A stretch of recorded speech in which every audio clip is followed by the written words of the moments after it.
Part 1. You will hear Kevin Brown asking for information about renting an apartment through an agency. First, you have some time to look at questions 1 to 5.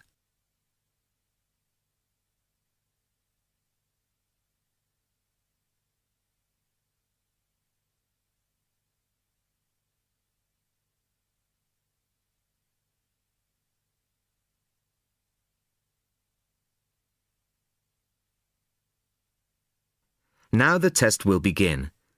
You should answer the questions as you listen, as you will not hear the recording a second time.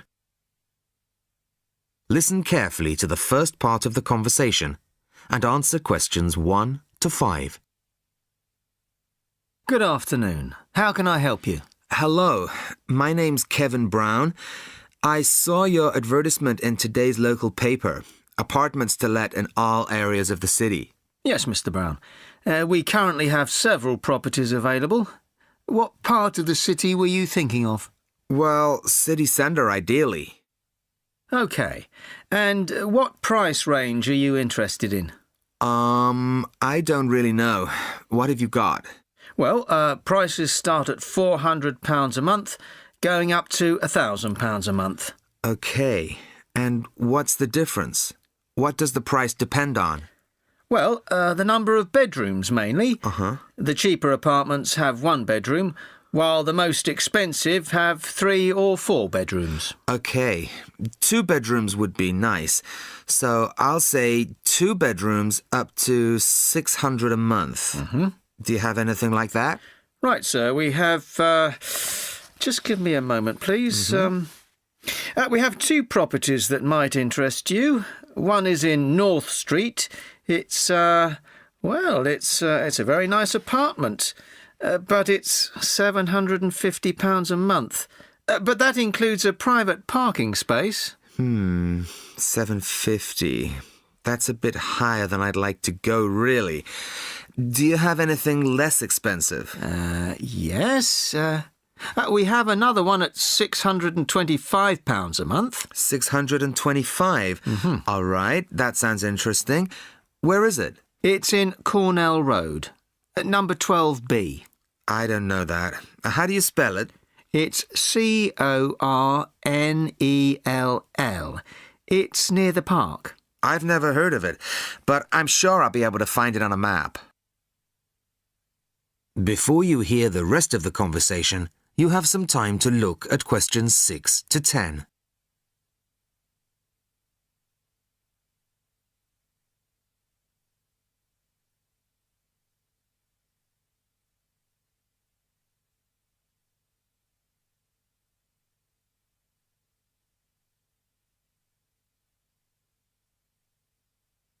Now listen and answer questions 6 to 10. So, would you like to see the apartment, sir? Yes, I would. I'd like to rent somewhere fairly soon. Would tomorrow be possible? Sorry, I'm afraid nobody is available all day tomorrow. It's quite a busy time of year for us. I see. But if you're free later today, you could see it at 5:15. Sure, no problem. I could manage that. OK. So that'll be 5:15 with my colleague Jason. He'll meet you at the apartment. That's fine. And one more thing. What do I need to provide to rent an apartment with you? What documents, that kind of thing? Yes, of course. Do you have a job? Yes, I work in a travel agency. Well, a reference letter from your employer, saying you work for them, and a deposit, which is 1 month's rent plus a fee of £60. What's that for? It's an administration fee to cover the cost of preparing the contract. OK. And one last thing. When would this apartment be available? It's empty now, so you could move in as soon as the contract was signed. That's great. Thanks very much indeed. Bye. Goodbye, Mr. Brown.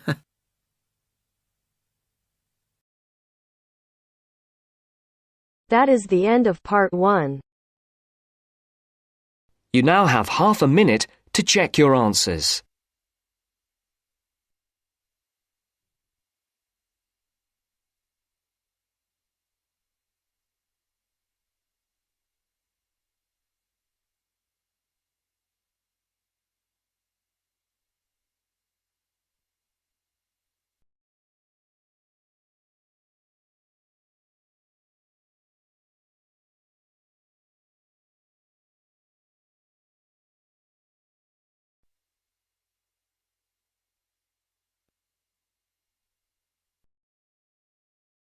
Now turns to Part 2. Part 2. You'll hear two teachers discussing a school trip. First, you have some time to look at questions 11 to 16.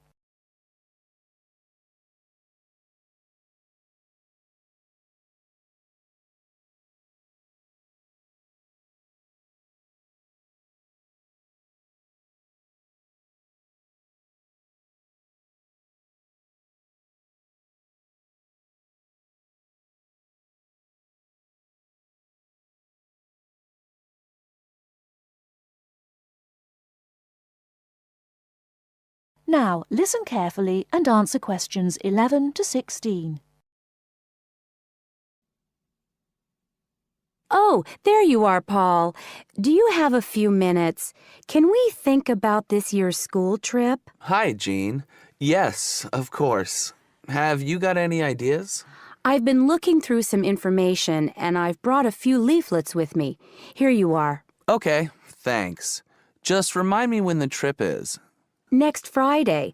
We'll be leaving at 9 and be back here at around 4, so we've probably got time to visit a couple of places. Let's see. What leaflet have you got there? Central Gardens. Looks like a nice place. It's open from 9 until 6, so we could go there anytime we wanted, really. What about there in the morning and then somewhere else in the afternoon? Farmers Market would be an option first as well, at least until they close at 1. Or we could try Grey Castle. That should be possible in the morning or in the afternoon. Oh, hang on. That's at the weekend. The last admission is at noon on weekdays. Greenhall says the same thing. Queen's Park opens at 8, so we could go there first. Or, according to these times, we could go there on the way back to school, because they don't close the gates until sunset during the week. Okay, that gives us a few options. We went to Queen's Park a couple of years ago, didn't we? I seem to remember that the pupils really enjoyed it. It'd be nice to go somewhere new as well. I've seen groups from other schools going around Grey Castle. So have I. But then again, maybe we should play it safe and go to Green Hall. At least we've got experience of taking classes round there. Farmers Market is popular with other schools, though, so it must be interesting. It'd be good to go somewhere where someone can show the pupils around, explain things to them. I've been on a tour around the castle, and they do a really good job. I think they have guides at the hall, too, don't they? It says here that they used to, but don't anymore. You can get shown round Central Gardens, though. I think we'd have to do any explaining if we took the pupils to the market or the park. That wouldn't be a problem, though. No, and at least those two would be free, wouldn't they? I think all the others charge, and we'd have to get the parents to pay some money. I'm sure they wouldn't mind paying if it was a small amount. Let me check the leaflets. There's a special price for large groups at Grey Castle. Oh, but you can get into Central Gardens for nothing. Right. Oh, I've just thought of something. We wouldn't need to book anything if we were going to Queen's Park, but what about the other places? Central Gardens say you need to let them know if there are more than 10 people in your group, which would include us. The same at Grey Castle. Farmers Market says you can just turn up, and so does Green Hall. Right. Well, I suggest we take the pupils to Grey Castle for a tour in the morning. How does that sound? Yes, sounds good. We should contact them to book it as soon as possible. In the afternoon, we can do something a bit more relaxed at the park, and we'll have to think about going to Green Hall another year. Shame Farmers Market isn't open, but we can't change the day. So that's a decision then. Now, let's think about what we're going to get the pupils to do. It's a school trip, after all, and we should give them some work to do. Before you hear the rest of the talk, you have some time to look at questions 17 to 20.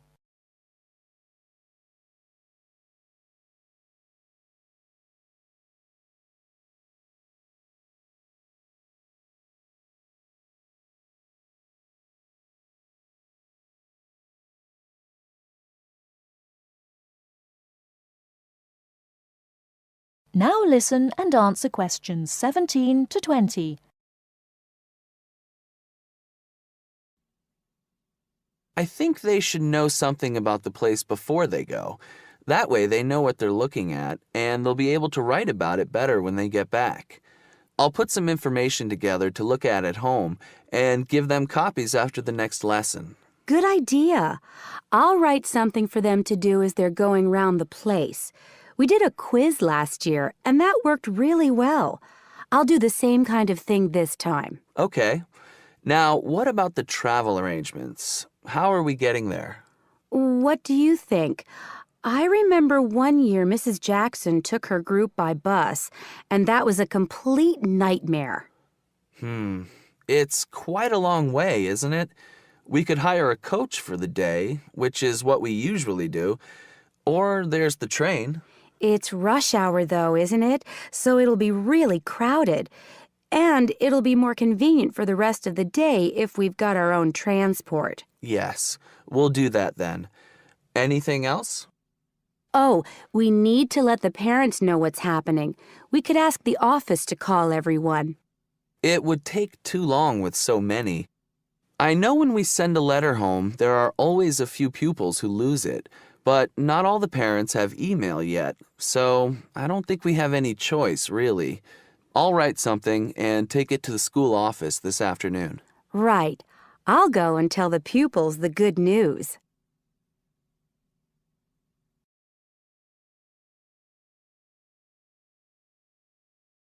That is the end of part 2.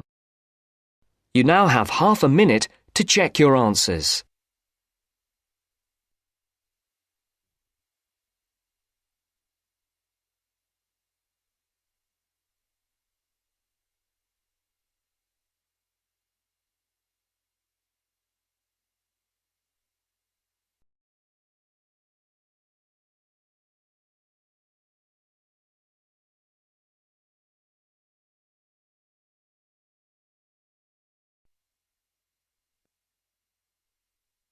Now turns to part 3. Part 3. You are going to hear a conversation on rivers. First, you have some time to look at questions 21 to 25.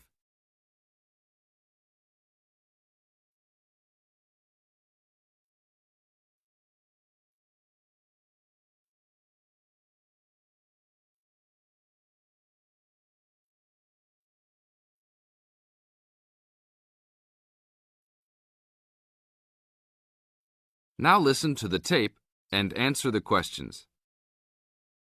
Please tell me about the current state of the Amazon. We have increased deforestation, increased human population relating to deforestation, and a role of fire in the Amazon on a scale that's never been seen in history. At the same time, you can see progress in trying to counter that negative trend. How do you see this? We see this in the creation of national parks and indigenous areas, and efforts to fund sustainable development activities for locals. We see both good and the bad, and it's going to be a race to finish. I understand that you started the Minimum Critical Size of Ecosystems project. Could you tell me about it? A number of years ago, it became apparent that those practicing conservationists didn't have the scientific information available to properly design a conservation area.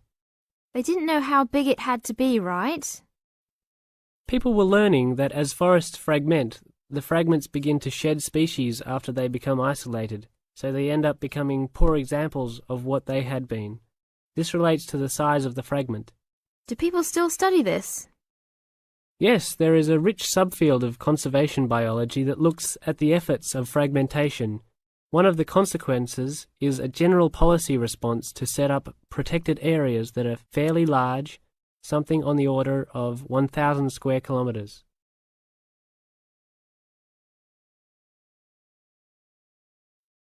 Now look at questions 26 to 30.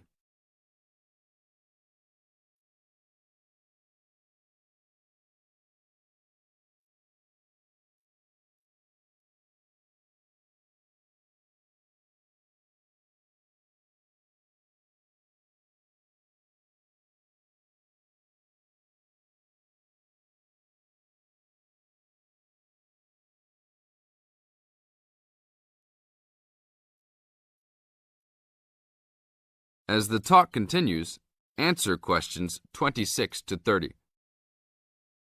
Can you talk a little bit more about the forest fragmentation? As habitats are destroyed, they are accompanied by habitat fragmentation. So when 50% of a forest is lost, the remaining 50% being is not one large block, but smaller pieces, which makes the conservation problem even worse than saying that 50% has been lost.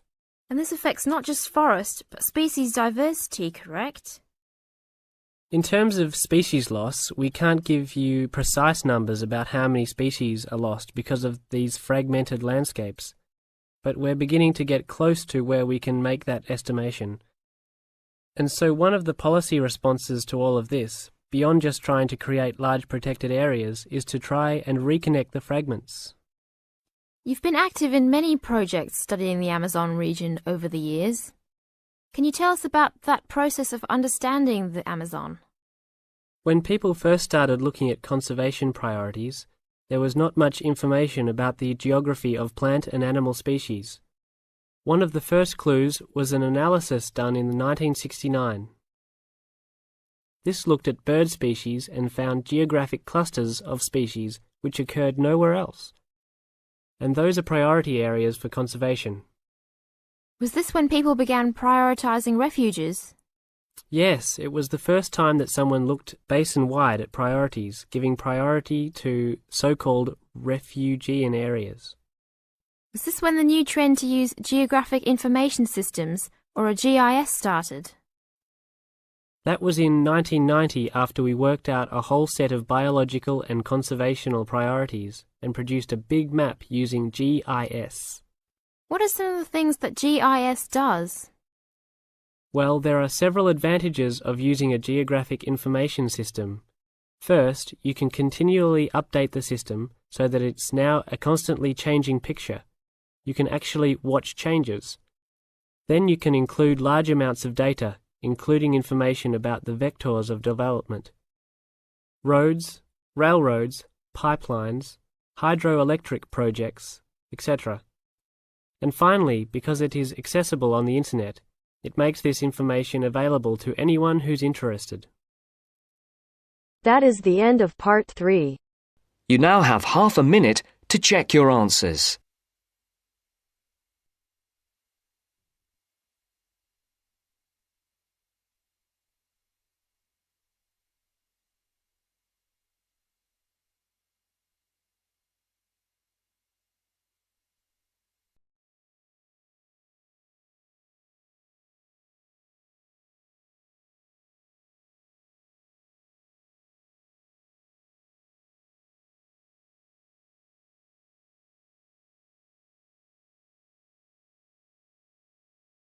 Now turns to part 4. Part 4. First, you have some time to look at questions 31 to 40.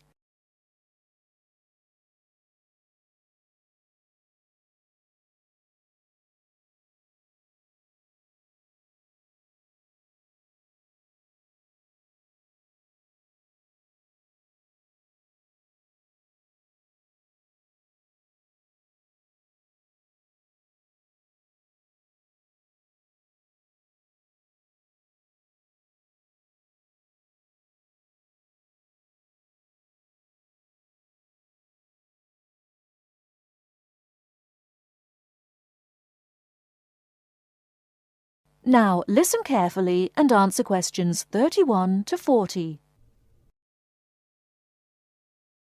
Today I'm going to talk about the city of Barcelona and its architecture. First, the city. Barcelona is a city of some 1.5 million people. It is a port situated on the northeast coast of Spain in the province of Catalonia. The people speak Catalan as their native language, but most are also fluent in Castilian Spanish, and some speak English too. The city centre is surrounded by a ring road which encloses a grid with 2 major roads running diagonally across it. These are the Avenidas Diagonal and Meridiana.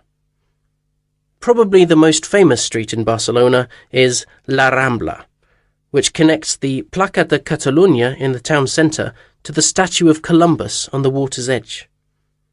All along the centre of this wide boulevard are stalls selling flowers and artistic works. Barcelona was founded by the Carthaginians from modern-day Tunisia in North Africa. It grew under the influence of the Roman Empire, later becoming the capital of Spain. Under strong government, it expanded its trade, exporting cloth to other Mediterranean ports and establishing itself as a financial centre. It went into decline after 1400, and in 1640 it was the centre of the Catalan Revolution against King Philip IV of Spain. Now it is considered by many to be the cultural centre of Spain, and the Olympic Games were held there in 1992. Now to the architecture. Throughout the city there are many fine buildings, churches, cathedrals, markets and squares, which date back to the 13th century. One very fine square, which can be entered from La Rambla, is the Plaça Real, or Royal Square. This was built by Molina in the 19th century. 7 narrow passages lead into a large central area, which is surrounded by 2-storey buildings. Most of the ground floor is occupied by restaurants and bars, and it is traditionally a place of music and entertainment. It is impossible to talk about the architecture of Barcelona without mentioning Gaudí, who dominated the scene from the 1880s until his death in 1926. His style was unique, a decorative form of Art Nouveau, the style of the 1920s and 30s in Europe. It was based on organic natural forms, which often seem to defy the qualities of the materials they are made from. I will mention just 3 of his best-known works today. The first is Güell Palace. This was built for the Count of Güell, one of Gaudí's main supporters. The building features 2 arched gates, which lead into the stable area. Inside are 2 circular staircases, one for people and the other for horses. The ground floor is built of brick, but there is also much natural stone used in the construction. The roof is quite fantastic, with brightly coloured sculptures built around the chimneys and ventilation shafts. Another project commissioned by Güell is the park named after him. This was meant to be a garden city with 50 houses, but in fact only 2 were ever finished. The influence of nature is strong in the cave-like spaces and animal figures, and again, much use has been made of brilliantly coloured surfaces. But the greatest of Gaudí's works is still under construction, and it is not expected to be finished until 2041. He began work on this cathedral, known as La Sagrada Familia, Church of the Holy Family, in 1882, which means that it will have taken 159 years to complete. The finished building will have 18 towers, the highest being 170 metres high. The building will be 95 metres long by 60 metres wide, and it will hold 13,000 people, a truly impressive monument to Gaudí's great genius. And that's all we have time for today. Next week, we'll look at some of Gaudí's smaller projects and also his furniture designs. Please make sure that you complete your assignment on Le Corbusier by this coming Friday. That is the end of part 4. You now have half a minute to check your answers.